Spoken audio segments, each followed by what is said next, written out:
ਅੱਛਾ ਜੀ, ਅੱਜ ਦੀ ਵੀਡੀਓ ਅੱਬੂ ਜੀ ਦੇ ਨਾਲ ਆ। ਹਾਂ ਵੀ ਅੱਬਾ, ਕਿੱਦਾਂ ਦੀ ਗੱਲ ਸੁਣਨੀ ਆ ਦੱਸ। ਸੋਹਣੀ ਜੀ ਡੂੰਗੀ ਜੀ ਗੱਲ ਸੁਣਾ, ਜਿਹਦੇ ਨਾਲ ਜੀ ਤਾਜ਼ਾ ਹੋ ਜਾਏ। ਅੱਛਾ, ਡੂੰਗੀ ਜੀ ਗੱਲ ਬਈ ਸੁਣ ਕੇ ਅੱਬਾ ਤੁਹਾਨੂੰ ਤਾਂ ਸਮਝ ਆਣੀ ਆ। ਆਮ ਬੰਦਿਆਂ ਨੂੰ ਪੰਜਾਬੀ ਦੀ ਸਮਝ ਨਹੀਂ ਆਉਂਦੀ। ਜਿਹਨੂੰ ਸਮਝ ਆਵੇ ਦੱਸਿਓ ਜ਼ਰੂਰ ਕਿ ਜ਼ਰਾ ਵੀ ਝੂਠ ਨਹੀਂ ਇਸ ਗੱਲ ਦਾ, ਜ਼ਿੰਦਗੀ ਭਰ ਕੋਈ ਭਾਰ ਨਹੀਂ ਝੱਲਦਾ ਤੇ ਪੱਥਰ ਭਾਰਾ ਉਦੋਂ ਤੱਕ ਕਿ ਜਦੋਂ ਤੱਕ ਆਪਣੀ ਥਾਂ ਨਹੀਂ ਹਿੱਲਦਾ। ਤੇ ਕੋ ਨਾ ਮੇਰਾ ਸਾਥ ਛੱਡੇ, ਹੋਰ ਕੋਈ ਨਾ ਹੋਵੇ ਮੇਰੇ ਵੱਲ ਦਾ। ਤੇ ਗੌਰ ਨਾ ਕੀਤੀ ਨਾ ਪੁੱਛਿਆ ਕਿਸੇ ਤੋਂ, ਨਾ ਸਮਝ ਰਿਹਾ ਬਸ ਵਰਕੇ ਥਲ ਦਾ। ਗੌਰ ਨਾ ਕੀਤੀ ਨਾ ਪੁੱਛਿਆ ਕਿਸੇ ਤੋਂ, ਨਾ ਸਮਝ ਰਿਹਾ ਬਸ ਵਰਕੇ ਥਲ ਦਾ। ਤੇ ਜੱਗ ਸਾਰਾ ਲੁੱਟ ਲਵੇ ਭਾਵੇਂ, ਚੋਰ ਦੇ ਘਰ ਕਦੇ ਦੀਵਾ ਨਹੀਂ ਬਲਦਾ। ਹੱਕ ਦੀ ਗੱਲ ਆ, ਕਿਉਂ ਵੀ ਅੱਬਾ? ਜੱਗ ਸਾਰਾ ਲੁੱਟ ਲਵੇ ਭਾਵੇਂ, ਚੋਰ ਦੇ ਘਰ ਕਦੇ ਦੀਵਾ ਨਹੀਂ ਬਲਦਾ।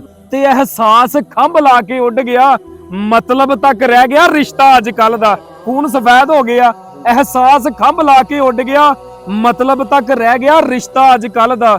ਤੇ ਰੱਬ ਦੁਸ਼ਮਣ ਨੂੰ ਵੀ ਦੁੱਖ ਨਾ ਦੇਵੇ, ਉਹ ਦੁੱਖਾਂ ਦਾ ਬੱਦਲ ਸੌਖਾ ਨਹੀਂ ਟਲਦਾ। ਤੇ ਰੂਹ ਦਾ ਪੰਛੀ ਉੱਡ ਜਾਏਗਾ ਇੱਕ ਦਿਨ, ਰਹਿ ਜਾਏਗਾ ਤੂੰ ਅੱਖਾਂ ਮਲਦਾ, ਉਹ ਰਹਿ ਜਾਏਗਾ ਤੂੰ ਅੱਖਾਂ ਮਲਦਾ।